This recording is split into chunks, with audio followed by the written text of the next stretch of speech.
ठीक है। भविष्यकालिक क्रिया यानी कि ऐसे क्रिया शब्द जो हमें आने वाले समय में, यानी आने वाला समय जिसमें या तो कार्य प्रारंभ होगा या फिर पूर्ण होगा, इस प्रकार के शब्दों का अगर वो बोध कराते हैं तो वो जो शब्द होते हैं वो भविष्यकालिक क्रिया शब्द कहलाते हैं।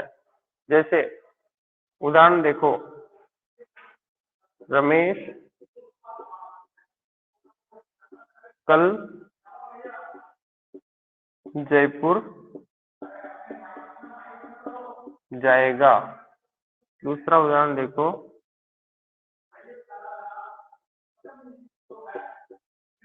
मोहन की कल शादी होगी। ऐसे वाक्य, ऐसे शब्द जिनके पीछे गा है, गी है, गे है, इस प्रकार के वर्ण आते हैं तो उन क्रिया शब्दों के अंतर्गत भविष्यकालिक क्रिया होती है। रमेश कल जयपुर जाएगा, यानी कि संभावनाएं उसमें है कि कल वो जयपुर जाएगा, यानी कि वो अपना काम कल प्रतिपादित करेगा, आज नहीं। तो कल के ऊपर जो आधारित है तो वो क्रिया शब्द भविष्यकालिक क्रिया शब्द कहलाते हैं। मोहन की कल शादी होगी, ठीक है ना। तो ये सब, ये दोनों वाक्य हैं, ये भविष्यकालिक क्रिया शब्द में आते हैं। और भी कई वाक्य हैं तो आप इनको लिख लेना, ठीक है ना। कल की जगह दिनांक भी हो सकती है, समय के बारे में, वार के बारे में भी बताया जा सकता है। जरूरी नहीं कि हर वाक्य में कल ही आएगा, या समय, स्थान, विशेष किसी के बारे में भी बताया जा सकता है, ठीक है। ये आपके जो क्रिया है वो पूर्ण होती है, कर्म के आधार पर क्रिया, संरचना के आधार पर और काल के आधार पर। तो अब आपको ये काम करना है कि सबके जो अलग अलग जो उदाहरण मैंने बताए उसके अलावा भी और अन्य उदाहरण आपको लिखकर बताना है और इनकी परिभाषाएं अच्छी तरह से याद करनी है। आज तुम्हारे 10 बजे एक टेस्ट है सूरदास का, जो पहला पद और दूसरा पद मैंने सामग्री उसमें डाल दी है। 10 बजे ही वो ओपन होगा, बाकी दिखेगा नहीं अगर आप जाके देखना चाहोगे तो उसको देना है। 7 प्रश्न ऑब्जेक्टिव टाइप के हैं, वस्तुनिष्ठ जिसको बोलते हैं, बहुविकल्पात्मक, जिसमें अ, ब, स, द, चारों में से एक विकल्प को आपको चयन करना। टेस्ट देते समय खाली पेज लेके बैठे, पहला प्रश्न है जैसे, तो पहला लिखा, उसमें प्रश्न लिखने की कोई जरूरत नहीं है, 1 नंबर डाला और उसका उत्तर स सही है तो स लिखना है, ब सही है तो ब लिखना है। ऐसे करके 7 प्रश्न तो ऑब्जेक्टिव है और शेष 3 प्रश्न है वो एक पंक्ति या एक शब्द में उत्तर देने के है। तो आप उनको अलग पेज में उतार कर उसके बाद उसका फोटो लेकर मेरे नंबर पर डालने हैं। तो क्या मैं उसको जांच कर वापस, मैं या तो स्टेटमेंट में चीटिंग है उसमें डाल दूंगा या फिर मैं आपके व्यक्तिगत वापस उसको रिसेंड कर दूंगा। तो ध्यान करना है, 10:10 पे अपने आप वो गायब हो जाएगा पेपर। तो 10 मिनट में उसको 10 प्रश्नों को सरल करने, बहुत सामान्य प्रश्न दिए हैं और सबके पूरे में से पूरे नंबर आने चाहिए।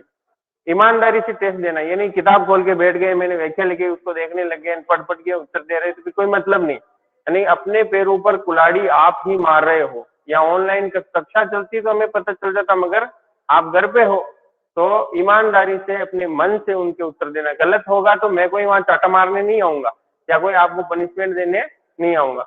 गलत होगा तो वापस सही करेंगे उसको, एक बार गलती की है तो दूसरी बार उसका सुधार करके उसको ठीक करने का प्रयास करेंगे।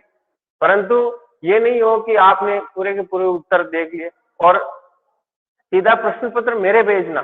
पिछली बार भी कई भैयाओं ने दूसरे भैयाओं के भेजा, जिनका चेक हो गया या जो होशियार है उनको भेजा कि देखो मेरे कितनी गलत, आप सीधा मेरे भेजना। तो ऐसा नहीं होना चाहिए कि किसी दूसरे भैयाओं को आप सेंड कर रहे हो और फिर बाद में वो कह रहा है हाँ तेरे इतने नंबर आ रहे हैं फिर मेरे भेज रहे हो, ऐसा नहीं। तो आज 10:10 पर पेपर क्लियर हो जाना चाहिए और 10:30 तक सारे भैया बहनों के जो आंसर है वो मेरे व्हाट्सएप आ जाने चाहिए। उसके बाद मैं उनको जांच के कंप्लीट कर दूंगा। कल वापस दूसरे, तीसरे और चौथे पद का टेस्ट होगा, ठीक है ना। आधे प्रश्न ऑब्जेक्टिव आएंगे और आधे प्रश्न एक पंक्ति में उत्तर देने हैं वो आएंगे, ठीक है ना। कल हम विशेषण के बारे में पढ़ेंगे, जो विशेषण है उनके बारे में अध्ययन करेंगे। तो एक बार जिस किसी के भी पास पुस्तक है, तो जो सामग्री पढ़ने आगे पढ़ाई जाएगी उसका अध्ययन जरूर करना है, उसको एक बार जरूर पढ़ना है, और उसके बाद में अगर आप कक्षा में बैठोगे तो वो अच्छी तरह से समझ में आएगी। इन क्रिया में अगर किसी को कोई पूछना है कि मेरे को कर्म के आधार पे समझ में नहीं है, संरचना के आधार पे समझ में नहीं, या काल के आधार पे समझ में नहीं है, तो आप अभी पूछ सकते हैं। अपना माइक अनम्यूट करना और पूछना, और उसके बाद में वापस म्यूट करना।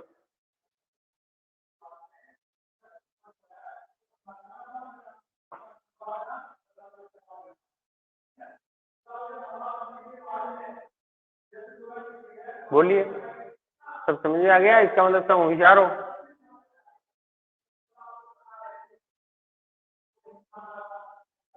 और होशियारी जुड़े हैं, जो एक्सपर्ट हैं, जिनको ललक है पढ़ने की, वही 95 बच्चों का इन्वॉल्व होता है, जिसमें से मिनिमम अधिकतम 30 बच्चे जुड़ते हैं, एग्रीगेट 25 बच्चे जुड़ते हैं।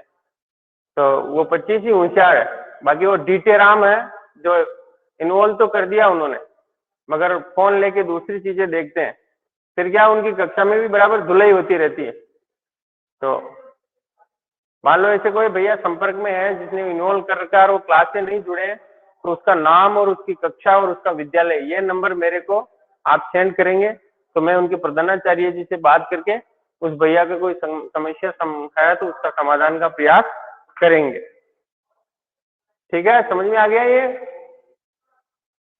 चलो अब एक बार सूरदास का पहला और दूसरा जो पद है उसको वापस देख लें। हाँ पायल बोलो, क्या क्या हुआ पायल वेद? हाँ सर, आगे समझ में। चलो अच्छा।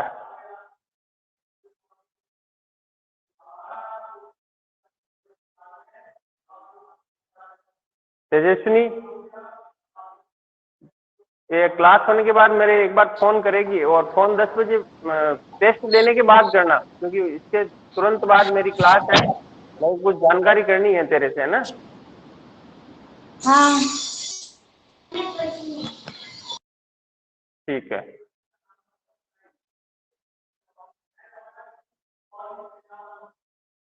चलो आज की कक्षा यही समाप्त करते हैं, अभी टेस्ट देने की तैयारी करना। अब आगे की कक्षा है नहीं तुम्हारे, तो सूरदास का जो पहला और दूसरा पद है, जिस भैया को वो क्लास में नहीं आया भैया और उसको अब सामग्री पता नहीं है, तो मैंने उन पदों को इसमें डाल रखा है, अटैचमेंट फाइल में देखना, वो सारे पद हैं, सूरदास के हैं, तुलसीदास के, जो जो पढ़ा दिए वो सब हैं, उनका जीवन परिचय दोनों का, तो उसमें देख लेना। और जिसका मान लो अर्थ समझ में नहीं आ रहा तो वो अर्थ पूछ लेना मेरे को कि इसका अर्थ समझ में नहीं आ रहा, तो मैं उसको ऐसे बता सकता हूँ। ठीक है ना? चलो आज की कक्षा यही समाप्त करते हैं, एक बार एग्जिट हो जाइए सब।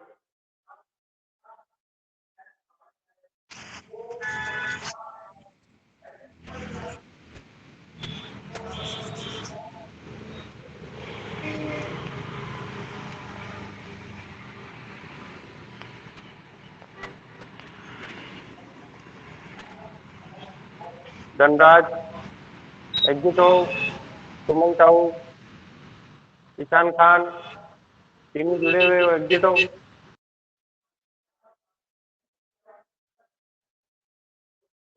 धनराज, सुमन, क्या हुआ, वापस क्यों जुड़ी? सुमन